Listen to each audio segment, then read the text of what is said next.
Welcome, Portsmouth. Hey, Rebecca, can you hear me all right? Yes, I can. How are you? Doing very well.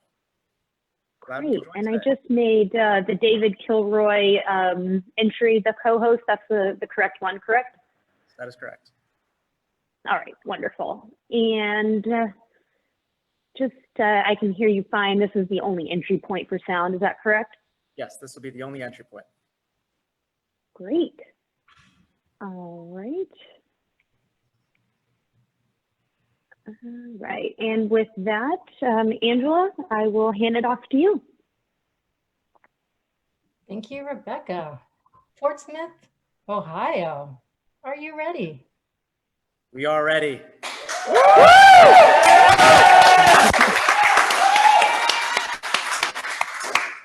Then you may begin. All right, we are starting. Let me share my screen here.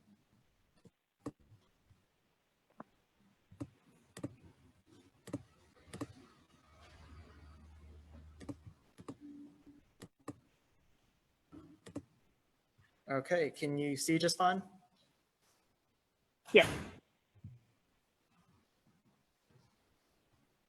All right. Portsmouth is located at the confluence of the Ohio and Scioto rivers, which gave the city a strategic advantage for manufacturing and commerce. The departure of manufacturing and the arrival of pill mills made Portsmouth one of the first victims of the opioid epidemic that is now a national crisis. To directly address opioid abuse, Portsmouth launched a collaborative effort to immediately help those that required it. City departments and nonprofit organizations have worked to provide help to those in need, and our efforts are now being taught to other cities facing these challenges.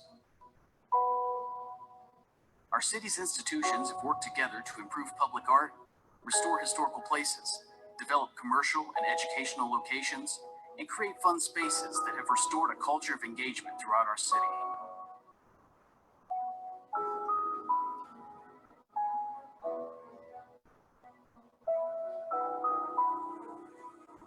We've encountered sensationalist media coverage of our city by reminding others and ourselves who we are, where we came from, and where we're going.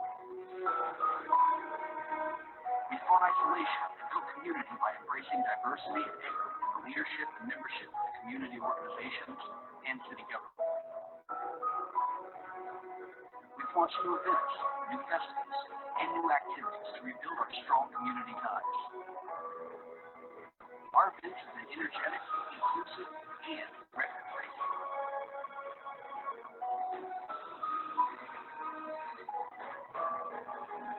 We've been able to show each other why we're proud of Portsmouth. Through our resilience, civic engagement, and community spirit, we have shown each other that Portsmouth is an all-America city.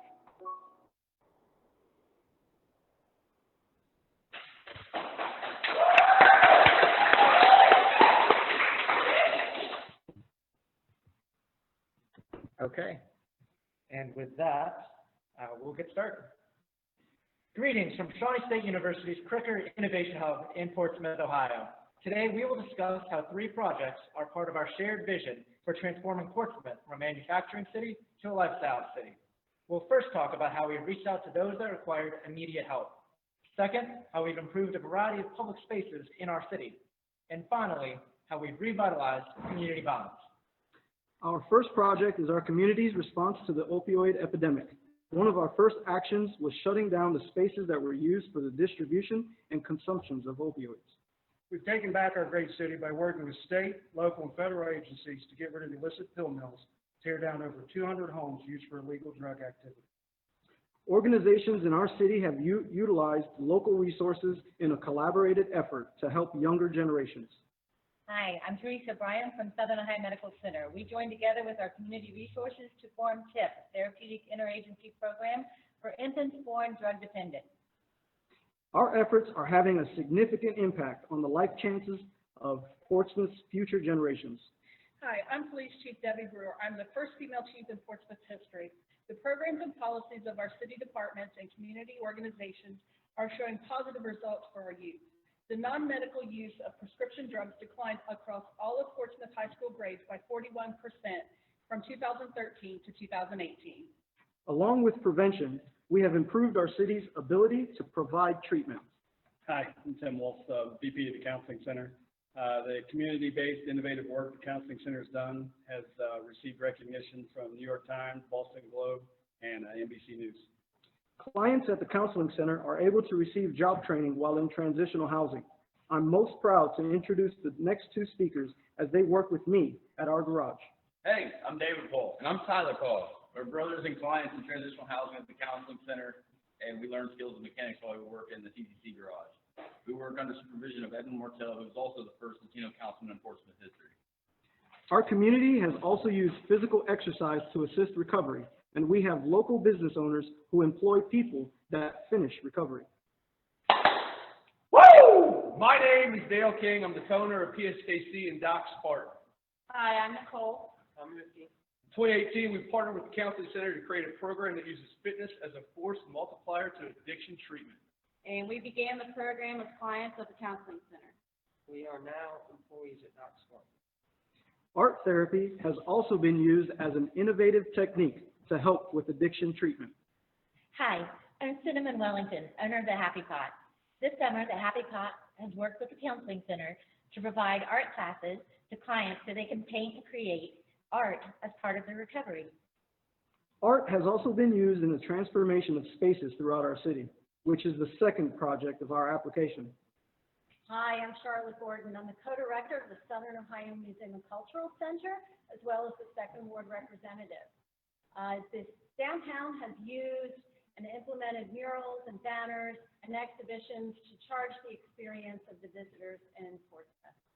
We've also transformed spaces around the city to encourage our residents and visitors to become more involved in outdoor activities.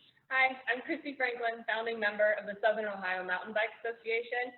Since 2018, our members have logged over 1,500 volunteer hours to build hand-built trails in Shawnee State Park. We've also developed more opportunities for cycling around our city's streets and parks. Hi, I'm Amy Miller, president of Connect. In 2017, we launched Project ROMP to create a recently completed paved activity path through Mound Park. And we've also played a critical role in the development of a 1.6-mile multi-use path in Portsmouth downtown. There's going to be more to do than just cycling in our downtown, as one group has promised us that they will make Portsmouth skate again. Salutations, my name is Eston Steele. I'm a member of the Portsmouth Skate Park Project. We've raised over $340,000 in grants and in fundraising to fully fund the biggest skate park in our region. In 2020, we will make Portsmouth skate again. We know that people aren't the only ones that like physical activity. We've created new spaces for man's best friend. I'm Tracy Sheard, Community Development Director for the City of Portsmouth. Working with community members in 2019, we transformed a vacant lot into Spot Memorial Dog Park, the city's first off-leash dog park. Our efforts have made others take notice. The transformation of the city has attracted the attention of a variety of investors. Hi, folks. I'm Sam Sutherland, Portsmouth City Manager. I'm excited to say since 2015, over $50 million has been invested in our downtown area. And to further build that momentum, city government and local stakeholders have partnered with MKSK design firm to develop a master plan for the city. Thank you. Portsmouth is eagerly looking towards its future, but we have made a series of efforts to preserve our past. Hi, Pastor John Gowdy. Since 2017, the Friends of Green Lawn Cemetery Foundation has worked to restore the chapel and digitize paper records for the 40-acre cemetery that was established back in 1829. Our funding has been through the Story of Us historical reenactments. For our third project on community building, we've renovated historic commercial spaces to create new festivals in our downtown. Hi, I'm Connor Sherman, brand manager at Glockner Enterprises.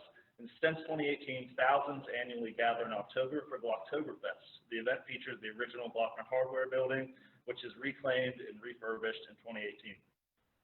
Along with saving history, Friends of Portsmouth made history with 3 events that brought our community together to break Guinness World Records. On August 18th, 2018, we set the world record for the most people potting plants simultaneously. Not only do we beautify our downtowns finally, but we unified it. And on December 15th, 2018, 1,880 of our community members came together to carol to break the Guinness World Record for the most people caroling.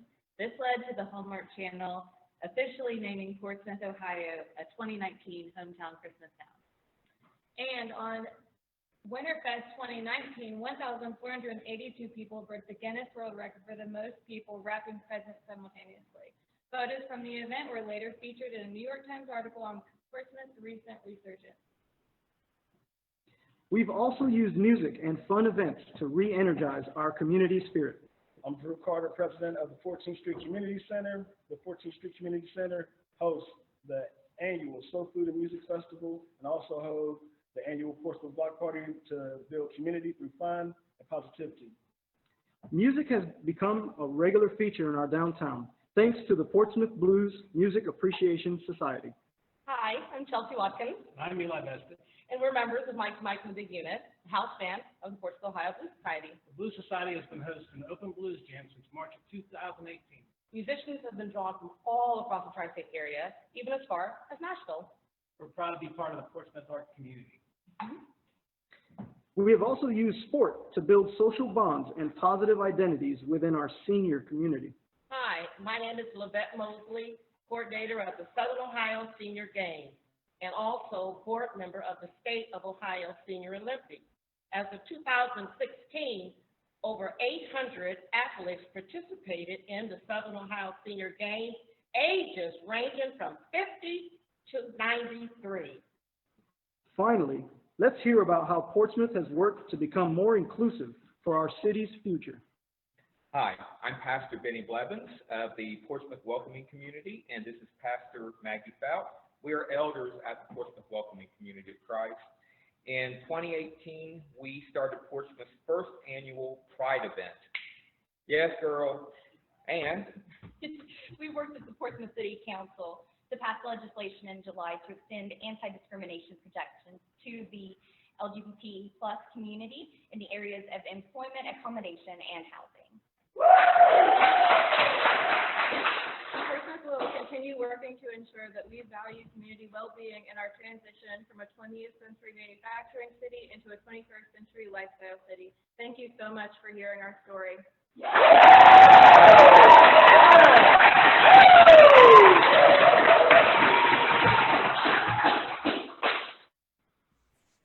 Thank you so much, Portsmouth, for that, wow, high energy presentation. Thank you. Let's have time for questions. I'll jump in with the first question, which is about the Guinness World Records. I'm really, that was really fun and exciting. Can you talk a little bit about how your residents came together to decide on these particular records, and like what's the next one? What's the process of deciding and then breaking those records? Hi, thank you. Great question. Actually, the Guinness World Record idea came about. We were thinking about ways to join the community together. In 2018, I'm originally from Cleveland, Ohio. I moved here 10 years ago, and I noticed for 10 years, the downtown, there was always like, it kind of seems like there was like hay bales or something going across the street. There was weeds growing up, and ultimately there was a negative feeling in the air, at least to me. And I was like, you know what can we do? How can we bring the community together? And I was actually pulling weeds right outside here. I was like, you know, why don't we try to break a Guinness World Record and bring everybody together and have a whole army. So in one day, we not only did we beautify the downtown, but we brought people down the whole Main Street area. We had an army of volunteers, and we painted all the light poles, we changed out the light globes, and we just really brought the community together. And since that event, we did other world records to accomplish the same thing and bringing the community together. So I think the other world records, that was kind of It always rains every time we break a world record, never fails. So that's always like, we know it's going to happen, and we're trying to get better about getting through that. But everybody always asks, what's the next one going to be? And that's really up to Jeremy. Well, we actually talked about the possibility because of COVID-19. We usually have a great River Days parade. We've already talked to Guinness World Records about the possibility of a reverse parade, meaning that the floats would be stationary and the cars would actually drive past the floats. And so that's been kind of kicked around. We've already received approval from Guinness World Records to break it. But right now, with the uncertainties of COVID, that's something that we're still trying to decide. But thank you for the question. Thank you. Yeah. Awesome. Thank you for the project. We've got lots of questions coming in. We've got one from Alicia, and then Monty and Paula are on deck.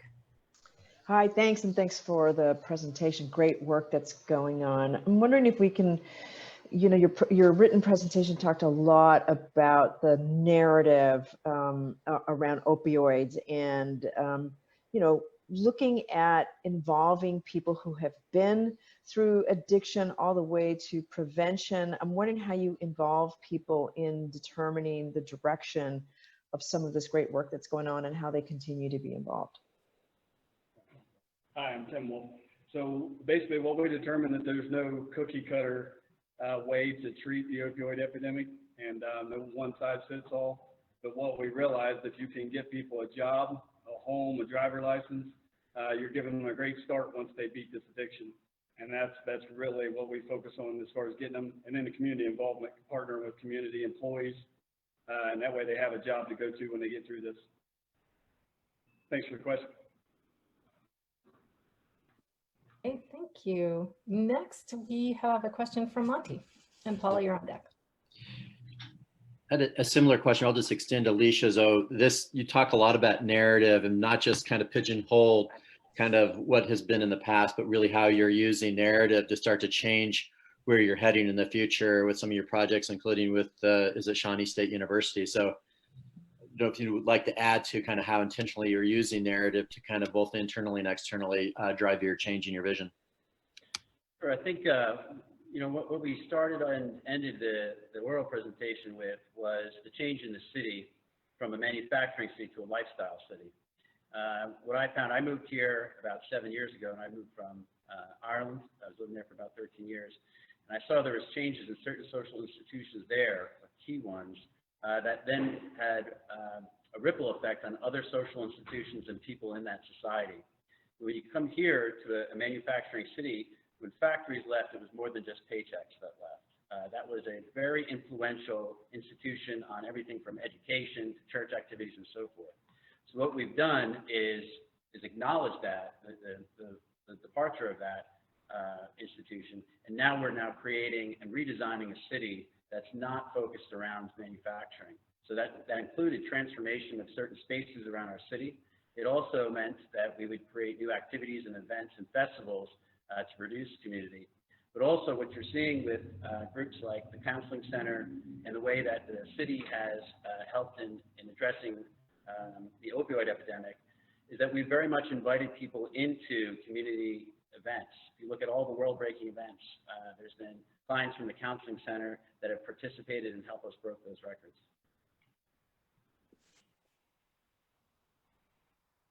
Right, thank you so much. And next question is from Paula. So staying on discussion of narratives, Dreamland is arguably the most influential book ever written about the opioid epidemic, attracting all sorts of people to the issue who weren't attracted to it. It's great to catch up on Portsmouth, Ohio, and to hear it transition to Winterfest from Dreamland was really actually jarring for me. My question is, when you all became famous for that, how did the community respond when you became pretty much the poster child for the opioid epidemic? We'll have Tim answer that as well. So Sam did a great job with that book. Obviously, a lot of people had their head stuck in the sand like an ostrich, just hoping to go away. Something like 15% of our city is in recovery. So obviously that doesn't just go away. So Sam has actually been back several times. He joined us at Winterfest. He's in the process of writing another book, telling stories about the great things that's happening in Portsmouth now with the recovery. So, I mean, I would say any exposure on it is a good thing. Of course, nobody liked hearing it, but I mean, that's the first start to fixing a problem is know you got one. So Sam definitely helped us in that. All right, thank you so much. And this is building a little bit on that as well.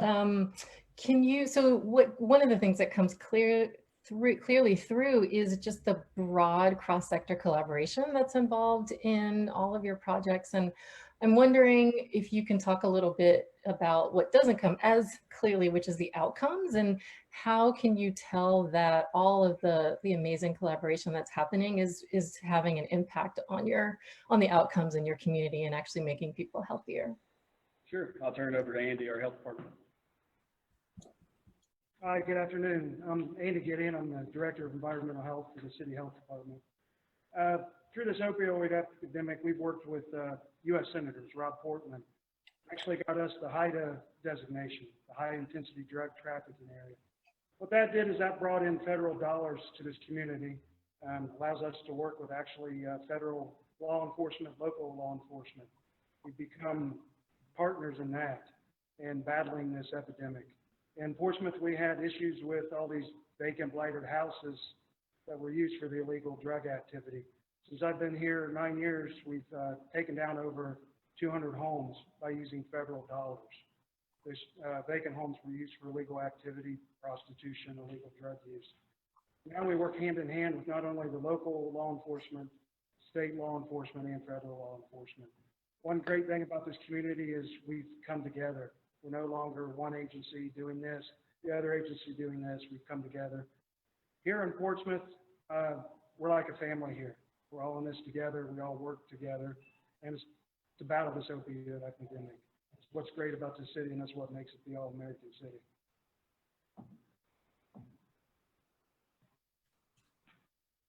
All right, thank you. I think we are just about at time, Portsmouth, Ohio. So what folks asked so many questions about the narrative in Portsmouth, and you talked about just the negativity that came out as a part of your opioid epidemic, sorry, but what we hear really is a story of transformation, and that narrative comes through so clearly in your presentation, both written and so many people coming together for your verbal presentation. So thank you so much for your energy, for your recovery, for that transformation and resilience in your community. Thank you so much, Portsmouth. Okay.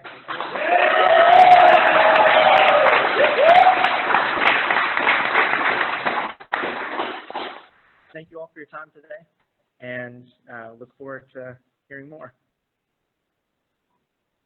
Thank you. Thank you, Portsmouth. Well done. Encourage you to keep following along on Facebook and join us on the online platform. And we are going to invite Sumter, South Carolina into the room next. Thanks, Portsmouth. Okay. Thank you. See ya.